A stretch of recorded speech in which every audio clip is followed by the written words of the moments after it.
Good morning and welcome to Korea Today, live from Seoul. The ruling and the opposition lawmakers are at each other's throats at the parliamentary audit over the controversy surrounding the National Intelligence Agency's alleged involvement in last year's presidential election. And speaking of that controversy, the Defense Ministry is set to announce its initial investigation results over the NIS probe. More coming up in the headlines. And the Korean wave now extends to milk. We'll explain that to you on In Print. Several countries have voiced their support for Japan's move towards exercising collective self-defense. Now this has neighboring countries on their toes. We take a look at its implications. Come autumn, dry skin, dry throat, and dry eyes are just some of the symptoms you may experience with the change in humidity levels. We take a look at how to keep hydrated on Tuesday, October 22nd, 2013. From Arirang News, this is Korea Today. And thanks for tuning in. You're watching Korea Today on a Tuesday morning. We're going to begin today's show with the results of an interesting survey. And I think the results affect every single one of us because we are part of the statistics there. Now, according to an online survey, some 6,000 people participated, and 1 in 3 cannot remember the telephone numbers of their immediate family members. And 17% of the people that partook in the survey said they can't even remember one telephone number. Now, you gotta ask yourself how many you know, right? Now, the term digital dementia, it plagues both young and old tech users, and that comes with an increasing number of smartphone users who refer to their smart dials or quick dials instead of going the old route of dialing the numbers. Right, so what's my number? I don't know. Digital dementia, it's a serious problem for some people, and here are some ways to prevent digital dementia. So keep a diary, not a digital one, but a paper diary, and try to memorize some of your friends' number, at least your close friends, and also keep on making things with your hands, like a paper plane. Keep those fingers and your brain busy. Yep, basically what's happening is that we're forgetting how to remember. So keep your memory on its toes and keep writing down numbers and writing things down. All right, we'll begin Korea Today on this Tuesday morning with a look at the day's headlines.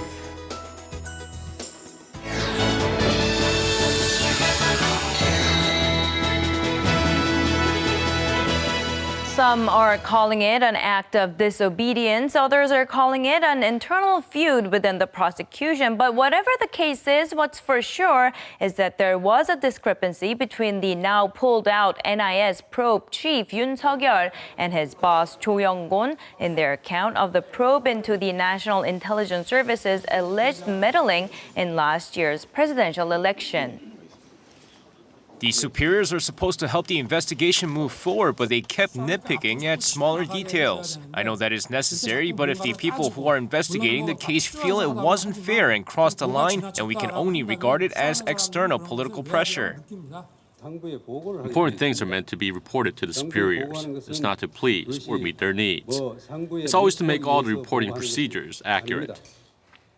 Now, that was at Monday's parliamentary audit on the Seoul prosecutor's office, and this also led the ruling and opposition parties to go up against each other. The ruling Saenuri party said it was a complete act of disobedience by Yoon, while the main opposition Democratic Party said it was a case of the prosecution's high level of officers trying to water down the allegations against the NIS.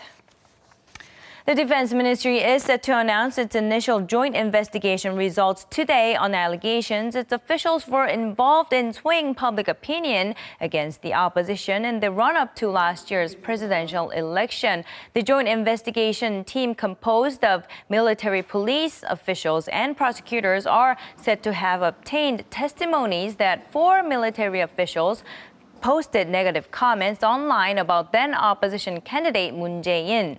The ministry has maintained a firm stance on the matter, saying it was not an order from the ministry, but acts initiated by personal political preference and beliefs.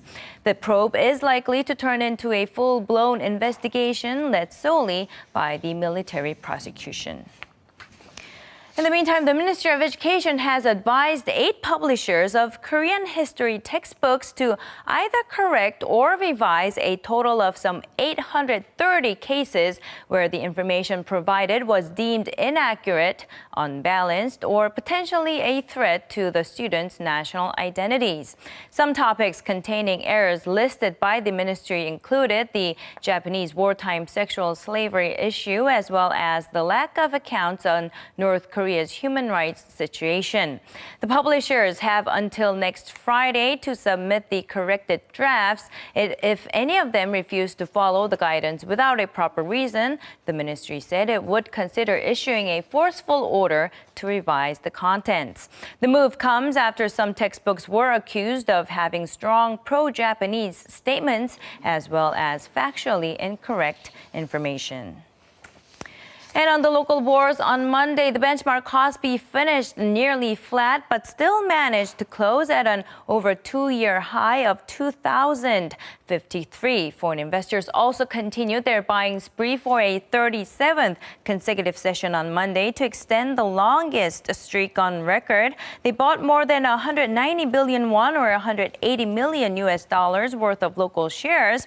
Analysts project a rosy outlook for the local bourse, saying the resolution of the U.S. government shutdown and debt ceiling impasse, as well as improved economic indicators out of China, will keep the momentum going for the time being. The tech-heavy Kosdaq also edged up on Monday, advancing 0.7% to close at 529.3.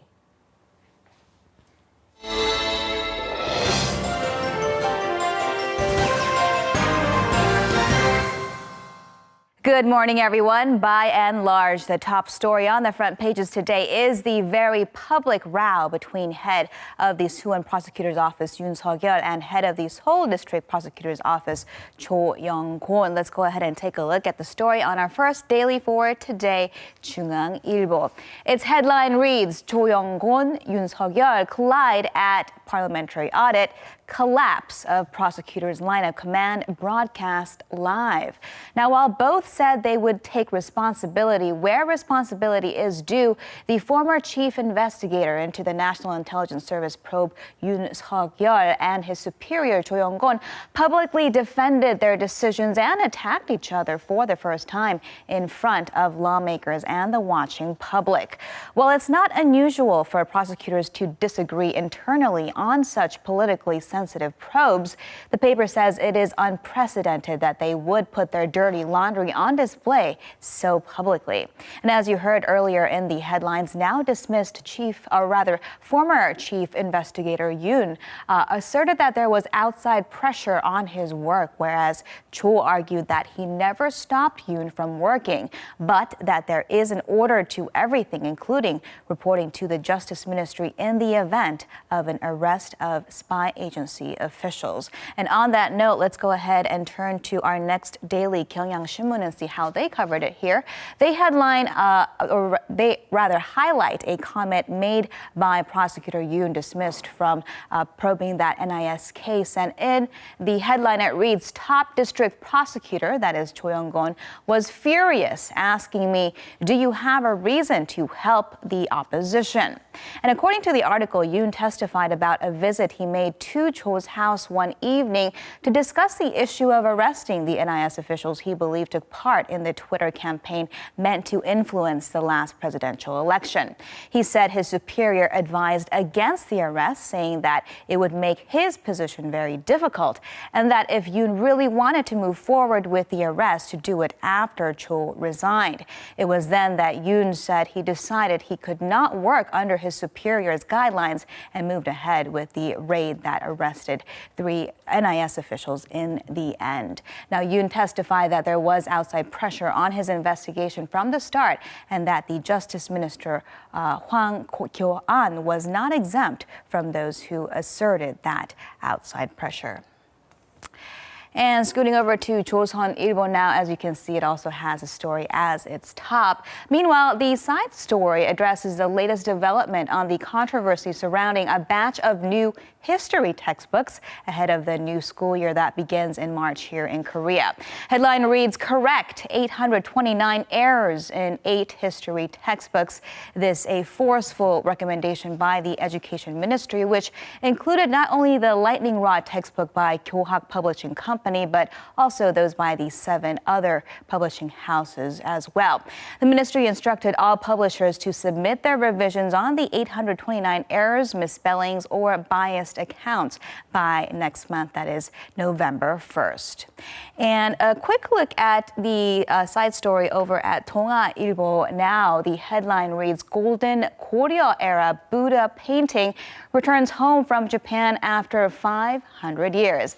The work of art is titled Amita Samjon도, and it's set to be put on special display for a month at the Dongguk University Museum starting on Thursday. It is one of some 160 Buddhist paintings still remaining from the Goryeo Kingdom, and the only one of those painted on silk.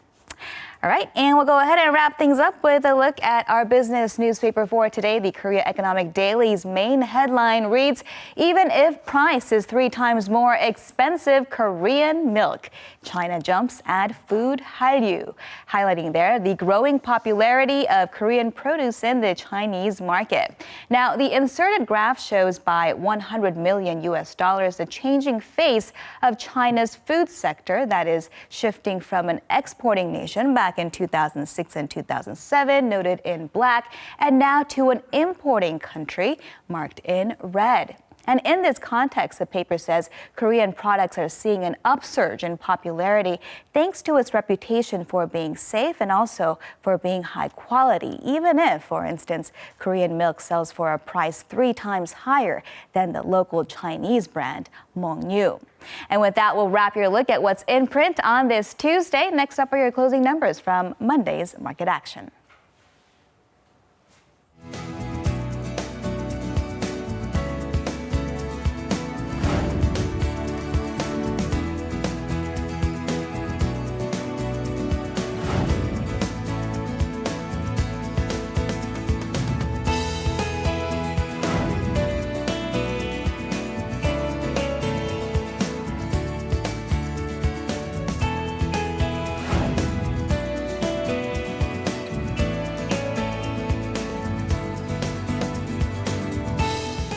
Let's now get a check on the weather with our Lee-dami, who is standing by in Myeongdong in Seoul. That's right. Is it going to be colder, or are we going to get a break from the cold? One Dami, thing good for morning. sure is that it's empty there. Good morning, everyone. Good morning. Today I'm reporting live from Myeongdong. Now, this morning here in Seoul, we're starting off with lows at 10 degrees Celsius, and we will be seeing clear conditions throughout the day.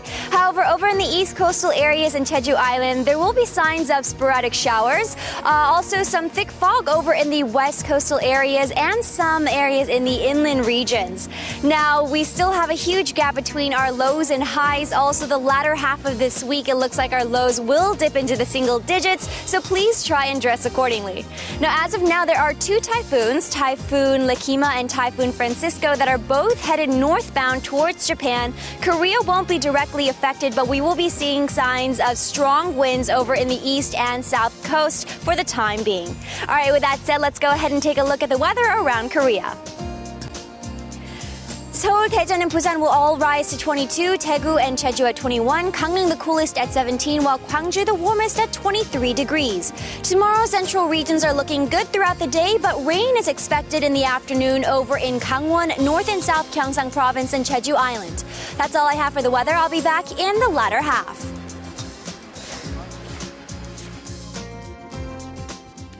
One of the key issues that was brought up at the ongoing parliamentary audit here in Korea was Japan's pursuit of the right to collective self-defense.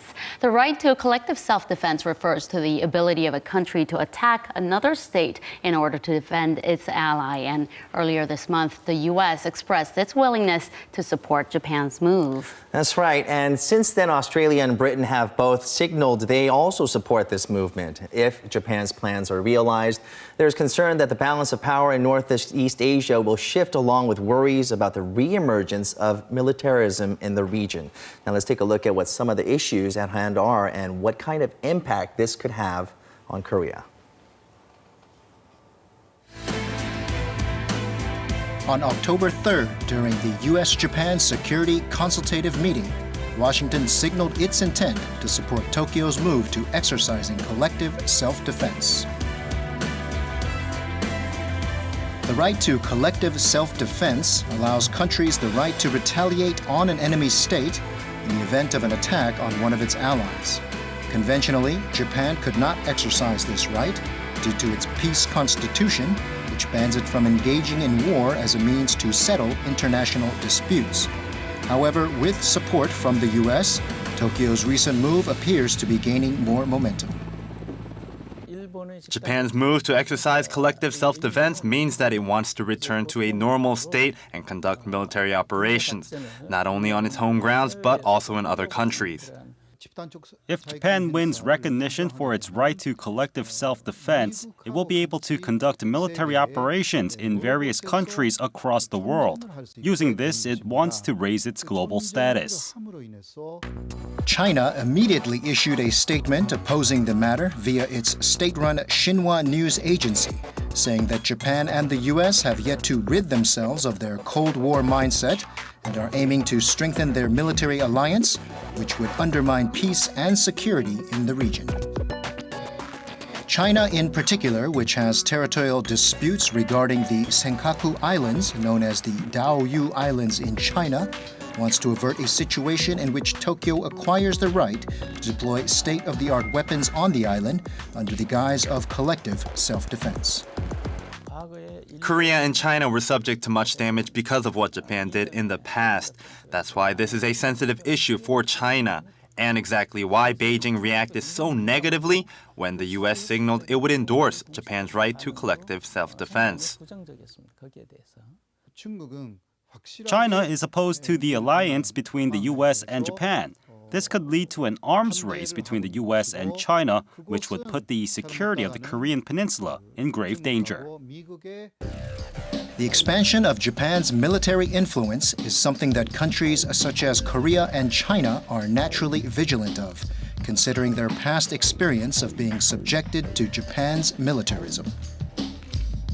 The Korean government has stated that in principle, Japan's movement towards collective self-defense must be dealt with in a transparent manner, fully embracing the spirit of its peace constitution.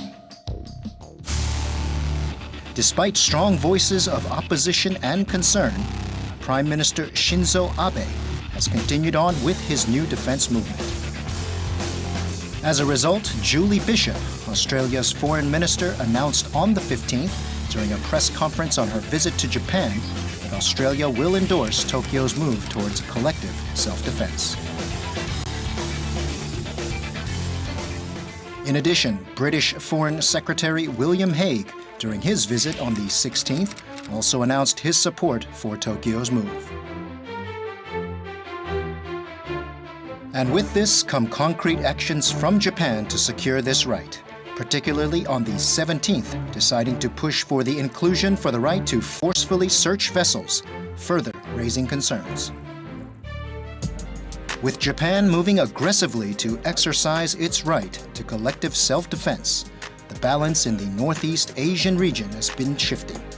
However, the Korean government has yet to put out its official position on the matter. This is because of the delicate balance with its conventional ally, the United States, and its budding relationship with Beijing. This has prompted more discussion on what needs to be done in order to maintain sound balance in the region. And to tell us more about what Korea can and should do, we have Senior Research Fellow from the Korea Institute for Defense Analyses, Dr. Kim Chul-woo, joining us. Good morning, Doctor. Good morning. So Japan is gearing towards having the right to collective self-defense, and it's making a lot of watchers here in Korea a bit uneasy and nervous. So why should Korea be worried at this point? Given no sufficient repentance of its past atrocities, Japan is trying to become a military power under the pretext of the so-called collective self-defense. The problem is Washington welcomed, even applauded Japan's determination to this direction. The thing is the military contribution, defensive military contribution is the key word. Because actually the Japanese self-defense force could engage in offensive military operations with the United States. That's the key part.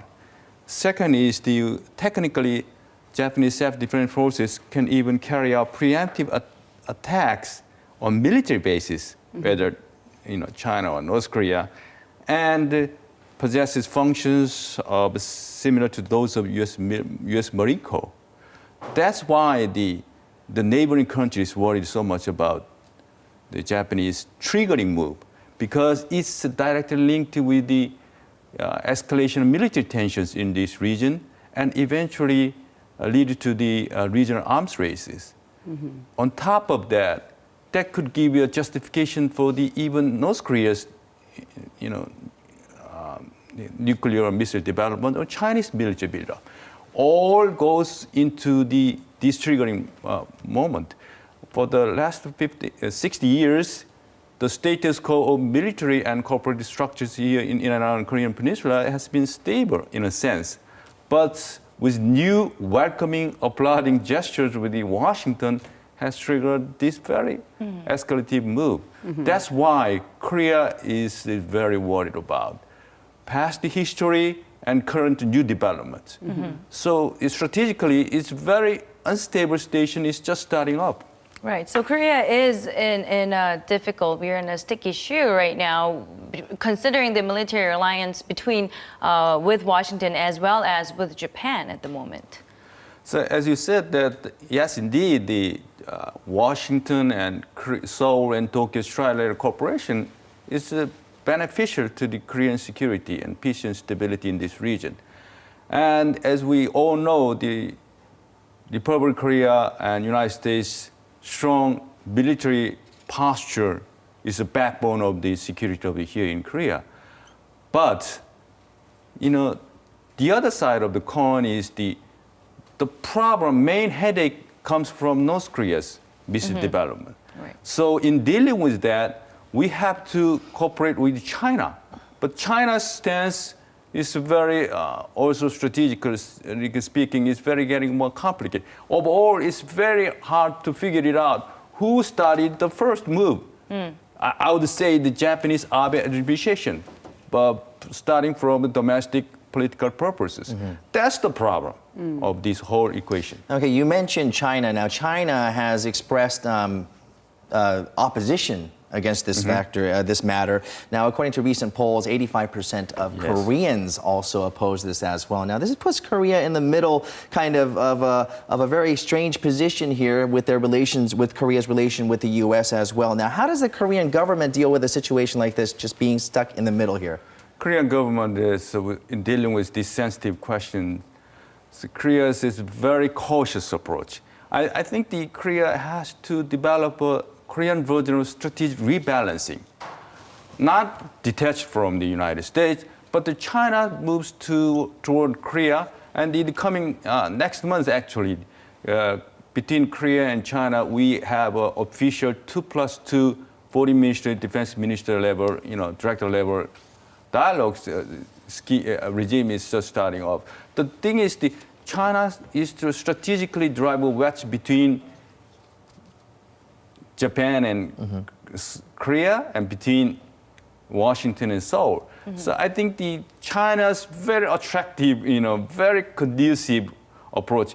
The Korea's paradox is more increasing economic independence, influence from China, and the security side, we are, having a second thought.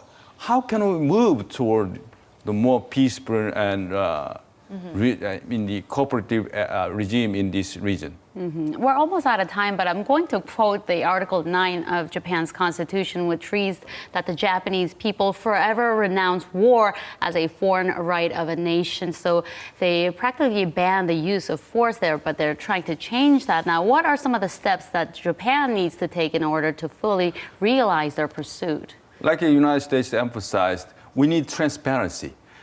Japan should rewrite the Japanese so-called National Defense Program guidelines. We want to see in print what's your direction in print. So I think Japan should persuade and convince the neighboring countries the trauma from the historical perspective. So what I'm saying is we desperately need kind of a Seoul-initiated so-called Seoul Defense Dialogue. We are convening next month, actually. So European-style Northeast Asian peace cooperative regime. That's why I admire President Park's Northeast Asia Peace Cooperative Initiative. So we need not triggering for the military tension and expanding military budget. We need cooperative regime to dialogue. What's the real direction? We need to verify the sincerity and just not justification for the military buildup. Okay, so we'll have to keep an eye on those developments. Thank you, Dr. Kim, for your time this morning. Thank you. Thank you, Doctor. Now, still ahead on Korea Today, the technology that's used in automobiles is advancing at a very rapid pace. A fully autonomous car that can not only drive itself, but also park for you, and a vehicle that you can fold into half. Imagine the parking space you'd be saving. Travis Klein joins us later on Korea Today for the future of car technology.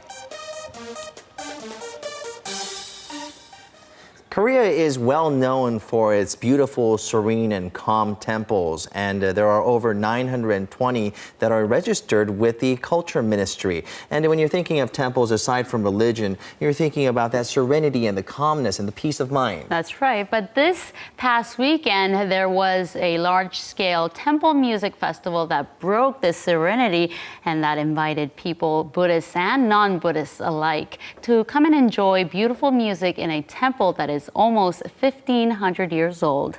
So take a look. This is Hwa Eom Temple, one of the most famous historic sites in this area, sitting in the silent folds of Jiri Mountain. Just last Saturday, a temple music festival was held at this scenic, tranquil spot of Korea. All living creatures are interconnected as one. Musicians and people at the temple gathered for this event. The Hwa Eom spiritual music ritual was put together to offer people a time to look back on their inner light. Under the theme, First Light. Since everyone is a light in themselves, all people can come together, and we hope this will be a chance for them to cleanse their souls that may have been disrupted by their everyday lives. The temple has nearly 1,500 years of history, having been built in the Baekje Kingdom in the year 544. The grand architecture was built with techniques ahead of its time, making it a national treasure in 1962. The temple is home to the Gapangjeon Pavilion, which is the largest standing wooden structure in the country, and the 3-story stone pagoda that displays intricate beauty in its details. The music festival is in its 8th year, having opened in 2006 with the collaboration between the head monk at the Hwa Eom Temple and the previous director of the festival. I knew that the festival is on every October, so I came and visited the place. It's great to have a music festival like this in the grand folds of Jiri Mountain at the beautiful Hwa Eom Temple. With the deep, resonating sound of the temple bell,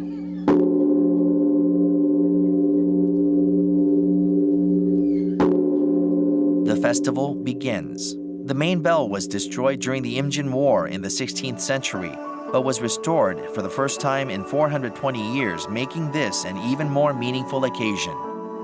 And with the sound of the bell, musicians opened the stage with their performance. People think the Buddhist temple bell is all of one sound, but actually it's a combination of various sounds at different frequencies. I analyzed the frequencies and picked out certain sounds. With that, I created texture and sounds and put it together so that it can also reflect the concept of inner light in the performance.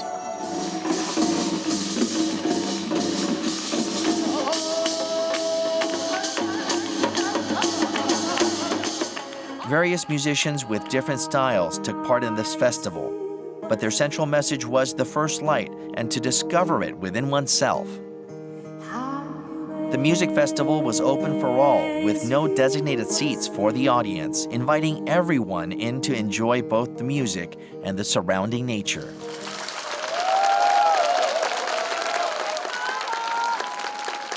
I feel like all of the cells in my body have opened up, and then my body and soul are up in the skies.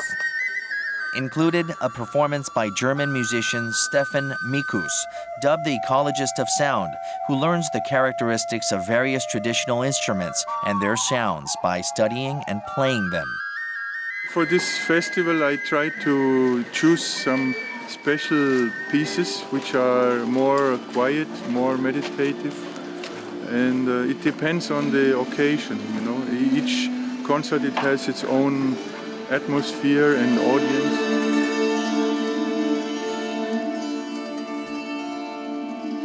The music and the peaceful nature setting offered up a special experience for the visitors there.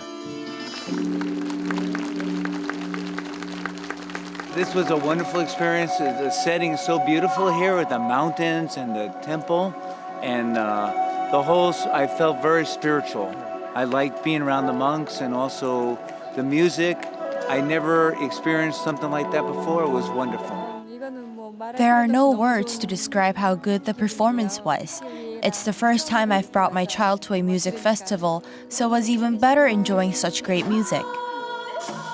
An opportunity for many to find peace within the body, mind, and soul, regardless of religion. Many say they were able to find their inner light at the festival as they experienced the rich sounds that rang out across the Hwa Eom Temple.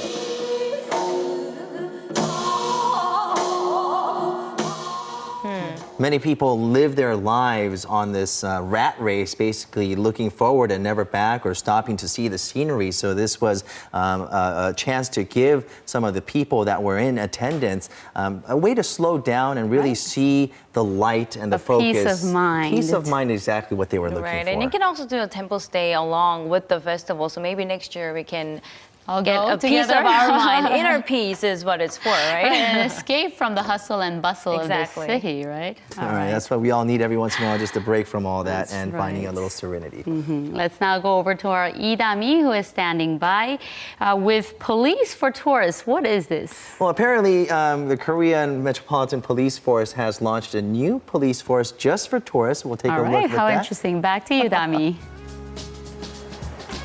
I'm back reporting live from one of the major tourist attractions in Seoul, Myeongdong. Now, in fact, last year the number of tourists exceeded 11 million people. However, there still are quite a few inconveniences that tourists experience while visiting. So this not only brings down the image of Korea as a tourist destination, but it also kind of becomes one of the major reasons as to why foreigners hesitate to revisit.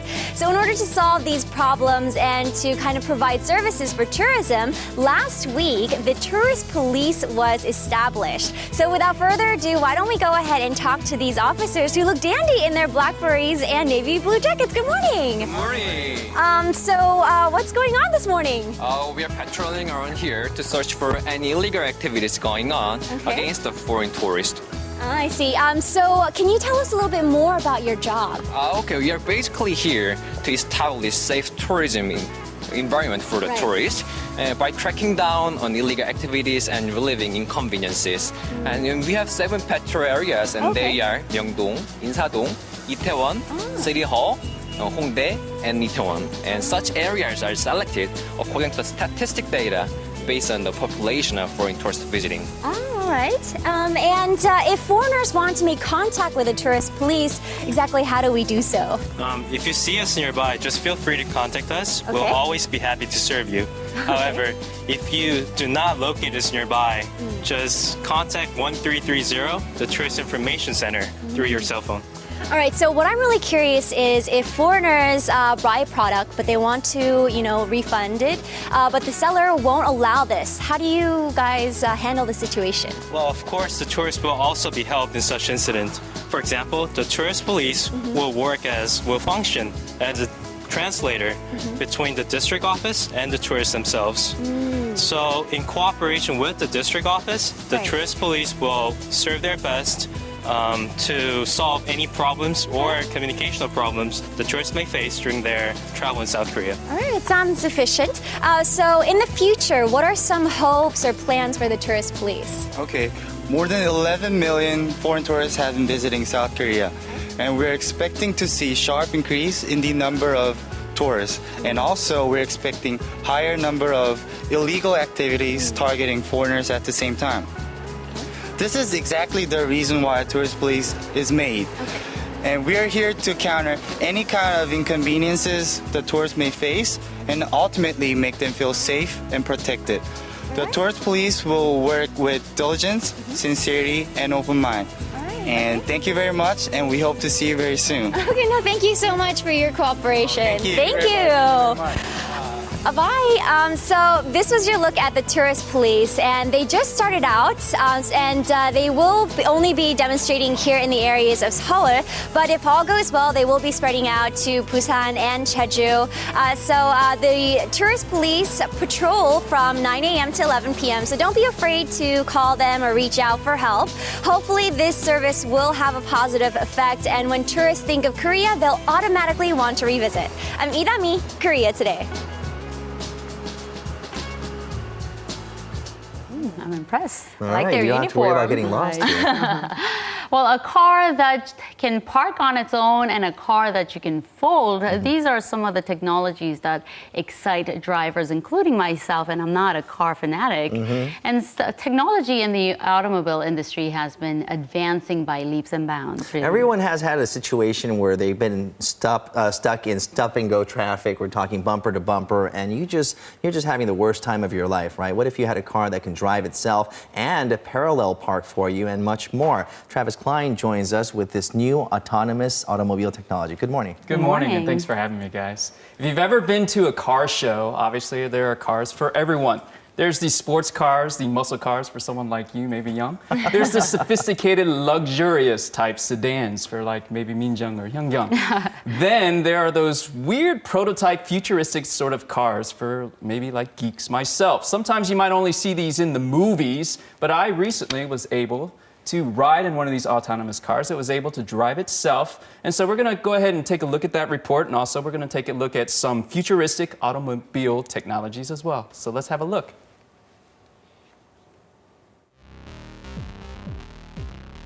A lot of people have probably thought about having a smart car that has been featured in a movie.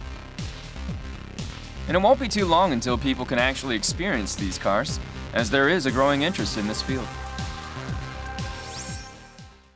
I'm here at the place where I get to test drive a prototype new concept car. I hear it drives itself. I'm really curious as to what it looks like. I'm thinking retro, maybe Jetsons flying saucer-ish, or maybe even the Batmobile, or maybe even a little bit more subtle. I guess we'll find out. And here it is. What kind of futuristic car are we first taking a look at? There's no one there. It's a ghost. This is an autonomous car, which combines automobile and information technology. It drew much attention when it received great results at a driverless car competition held in Korea. It receives the waypoint through the GPS system and moves accordingly, using sensors and cameras in the front part of the car to detect objects and traffic signs that need to be taken into consideration. It has a GPS system that will take you to your destination, or various sensors and cameras that can detect pedestrians or even objects. The vehicle changes speed, direction, and brakes automatically without a driver, arriving at the designated location. It has a vehicle-to-vehicle distance control system and a device to prevent the car from veering off lanes, allowing for a safer ride. And I got to ride in the autonomous vehicle myself. Currently, the maximum speed allowed on this car is at 50 kilometers per hour. There are electric devices that take these commands and signals, and also internal devices inside the car to allow for communication. So we just got a glimpse of the future. This autonomous car with its AI is very similar to human anatomy. It has lots of computers and a navigational system that'll get you from point A to point B at the quickest path. Lots of sensors and cameras as well, which is kind of like human touch and maybe even human sight. So enough about driving, what about parking? There's also a driverless parking system that has been in development, becoming the second in the world. There are 12 sensors in the front, back, and sides of the car that detect objects and allow for autonomous parking. Want more? How about an electric car that can fold into half? The Armadillo T was also created for the first time in Korea. The size of the car is roughly 2.8 meters, much smaller than a compact car. The driver can fold the car up with a command from his or her smartphone. We have developed a core technology that allows for a motor to be attached to the vehicle's wheels, giving it more space inside. So the technology makes up for the lack of space inside. The car design is based on the Armadillo, which rolls its body up in times of danger and allows for up to 3 cars to be parked in a single parking spot, offering a solution to the lack of parking areas in larger cities. Other futuristic cars were introduced in many different car festivals as well. Some that can be operated without steering wheels or brakes, but with simple hand motions, making it easier for the elderly and those with physical disabilities. It's easy to drive and it only takes 10 minutes to learn because it's done by hand. There's not much difficulty in doing so. Not only that, there are also one-person transportation devices that can assist people who struggle to get around. Automobile technologies for the future. With creative ideas to realize them, there are endless possibilities for the future in smart car development.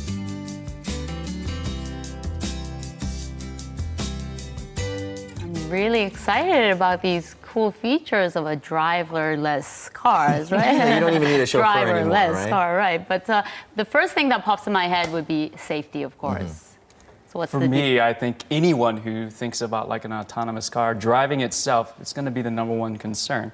Obviously, if you're driving down the street with no hands, if it's supposed to go where it's supposed to go without getting you into an accident, that's a concern. Am I able to stick my kid in this car? Right. Is it not going to get into an accident? Well, just being in the car itself, it had so many different sensors and like radar, sonar with its GPS tracking system and everything. It felt like it was like one big, huge computer. Now, what that does and allows the car to do is it allows it not only to not just bump into objects and sense the environment around it, but it allows it to read traffic lights or maybe like traffic signs, also to know the distance between like vehicle to vehicle if there's traffic or other things like that. Also, at the same time, what's really important for safe autonomous driving, this obviously stems from these certain abilities, but not only that, but the ability to brake, to speed up, to slow down, maybe go forward, backward, and from side to side as well. Okay, well, so we got a taste, you got a taste, a first-hand taste of where the technology is at, but where does the Korean autonomous automobile technology stand right now? And tell us about its prospects. Well, it's actually quite puzzling when you think about it. We live in a country where the internet speed is like almost top in the entire world. We have great advancements in terms of cell phone and smartphone technology, HD television, but we're actually about 10 years behind in terms of the sensor technology that this system does integrate, and also about 5 years behind maybe the software and the algorithms needed for this, which actually poses a problem to a lot of companies, and at the same time has caused them to invest in R&D for technologies like this, and even the government to sponsor these type of competitions that we've seen. So we are getting there. Hopefully, maybe bridging the gap in the near probably future. some catching up to do, but Exactly. still. I mean, the autonomous parking is already in the market, but the full autonomous driving is, so when can we expect them to be commercialized? Well, I think we've probably maybe seen in other organizations or other companies the car's ability to drive itself. But here domestically, one of the companies, Hyundai Mobis, an auto parts company, actually integrated the parking system itself. And so they're able to do it with a tablet PC. You can basically park your car off of your smartphone. They're going to have this maybe commercialized by 2017. So it's really soon. As opposed to the autonomous car itself, driving itself, it's probably going to take a little bit longer. They're still in the research stage. That same company that I had mentioned before has said about 2015 for their sort of deadline for the initial development stage. Also, the research phase by 2020, and hopefully mass production. That's fingers crossed they are. Thinking by 2025. All right. 2025. 12 more years We to won't go. even drive anymore. Cool. Thank you, Travis, for that story. Thanks for having me. All right, still ahead on Korea today. It's that time of the year when your skin feels dry and flaky. How to keep hydrated and fit. We take a look at some of the health problems that come with a change in season. Dryness in the body may not seem like a major problem, but it can cause great discomfort in daily life. We take a look at how to stay hydrated this fall.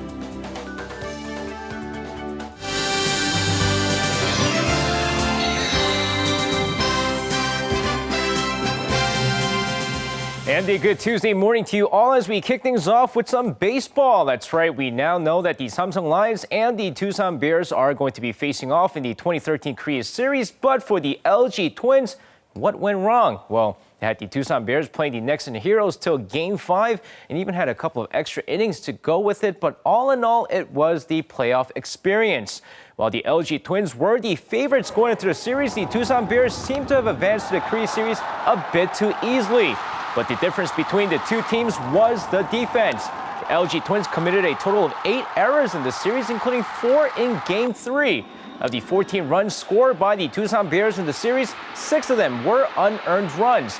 Meanwhile, the Doosan Bears defense was just short of perfection, especially during Game 3 of the series.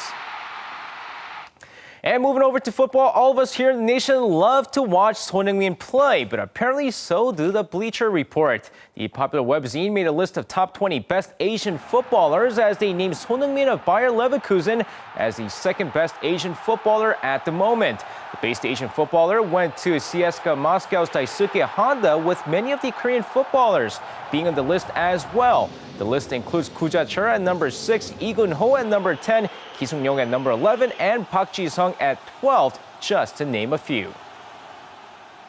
And moving on to the 2013 National Sports Festival taking place in Incheon. Some up and down news from the event. Now starting off with the good news, Marine boy Park Tae-hwan wins his 3rd gold medal in swimming after finishing first in the men's 200-meter individual freestyle. Park Tae-hwan continues to dominate the event as he hopes to win 2 more before the end of the event. Meanwhile, moving over to another sport, actress turned boxer Lee Si-young falls short in the under 51-kilogram division as she loses in decisions in the round of 8. As she dislocated her shoulder during the fight and popped it back in herself before finishing the fight. And more from the 2013 National Sports Festival. Gold medalist Yang Hak-sun was sent to the emergency room yesterday after injuring his right ankle during practice. Now, according to several sources, the gymnast can't seem to feel anything in his injured ankle, but the coaching staff hopes it's nothing serious. Now, the 21-year-old was hoping to showcase his new Yang 2 technique for the first time before injuring this ankle. Of course, hope he gets well, and that is going to wrap it up for me. This has been SJ. Have a great rest of the day, and see you guys again for your sports needs.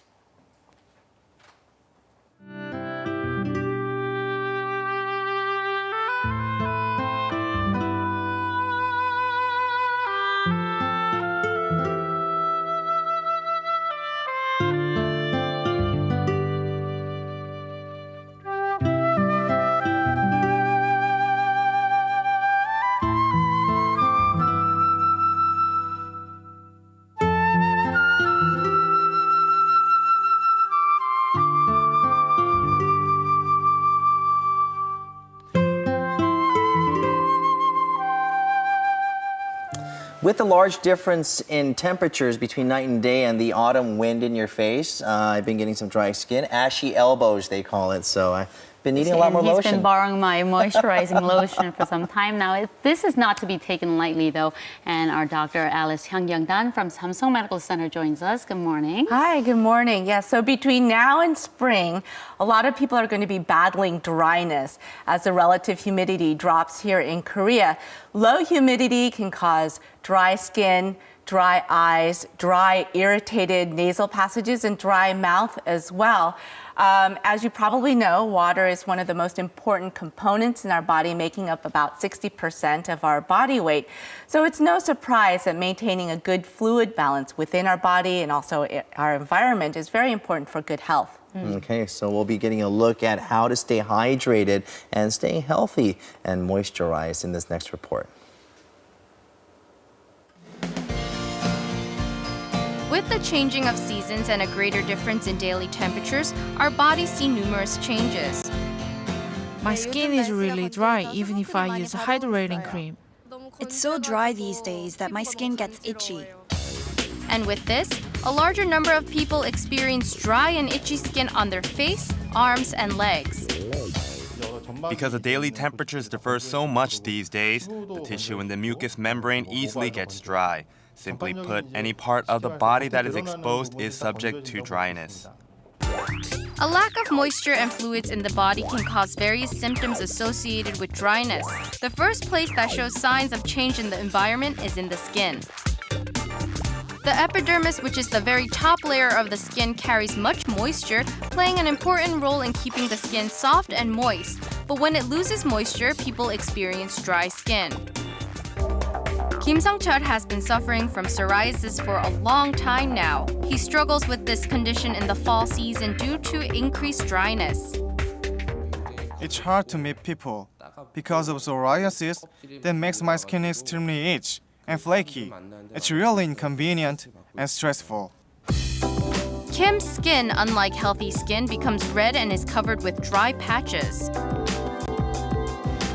If the psoriasis symptoms are mild, steroids, vitamin D-inducing agents, or other non-steroid treatments can be used. But under severe conditions, the patient may need to receive intense pulse light therapy and ultraviolet light therapy.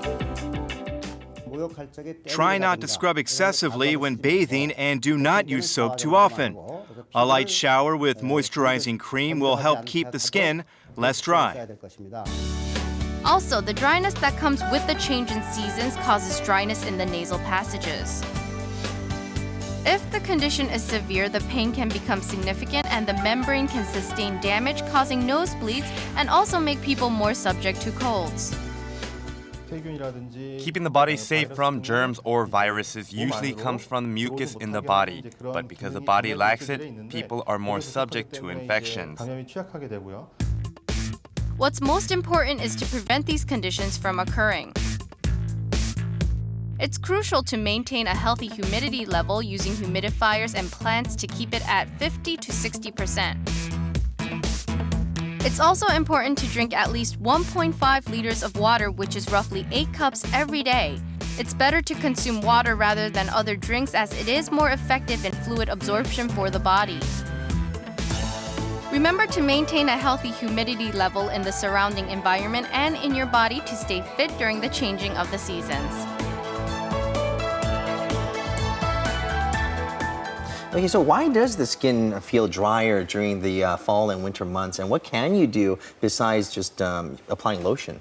Right, so the moisture level of your skin tends to reflect the relative ambient humidity. So as the humidity goes down, so will the moisture content of your skin. Things that you can do, first of all, to improve the humidity of your environment is obviously use a humidifier. Also, there's some tips for keeping your skin nice and healthy. Avoid taking showers and baths that last longer than 10 minutes. Make sure that the water's not too hot. Also, choose a soap that contains a moisturizer and is non-perfumed. All right, I'm doing none of the above. Don't rub your skin or scrub it in the shower. So Demiri is probably a bad idea. Scrubs, try to stay away from that. Yeah. Also, as you get out of the shower, just pat your skin dry gently with a towel and apply a moisturizer right away. When you choose what types of clothes to wear, using either cotton or silk as the first layer to come in contact with your skin is a good choice because that avoids irritation and itchiness. That's right. And we saw in the report we have to drink at least 8 glasses of water. I've tried this. It's no easy feat. And so can we take in other foods with lots of fluids instead? So fluid-rich foods are a good choice, and some of the fruits that are in season right now, such as apples and pears, you can use. Citrus fruits are coming into season, and they're a good choice as well. And for vegetables, I would choose cucumbers or carrots. They have a lot of fluid in them. And you mentioned humidifiers, and many families with kids especially use humidifiers, but not without concern. So how can we use it in a safe manner? Right, so dirty reservoirs and filters can breed bacteria and mold, can cause allergy and asthma symptoms to get worse, and can be a source of respiratory tract infections. So you need to be very, very wise when you're using a humidifier. When you choose the water that you're going to use, I would use either a demineralized or distilled water because the mineral content of regular tap water can promote the growth of bacteria. Also, change the water frequently, at least once a day. Clean your humidifier at least twice a week using a disinfectant, but make sure that you rinse out the reservoir very, very carefully because you don't want that disinfectant to get airborne. Also, change the filter anytime you notice that it's dirty or at least as often as recommended by the manufacturer. I need to be a more diligent person. I'm going to go home and clean those humidifiers first. All right. Well, thank you, doctor. Final tips, just quickly. Final tips. So when you're battling dryness, think moisture. Use eye drops for the eyes, drink water frequently, apply moisturizer to your skin. If these measures don't work, then consult with your doctor because there may be something else going on. Right. Important message there. Thank you, doctor, for your time this morning. You're welcome. All right, that brings us to the end of this edition of Korea Today. All right, keep yourself moisturized, and we'll see you back here tomorrow at 7 a.m. Thanks for watching. Bye-bye.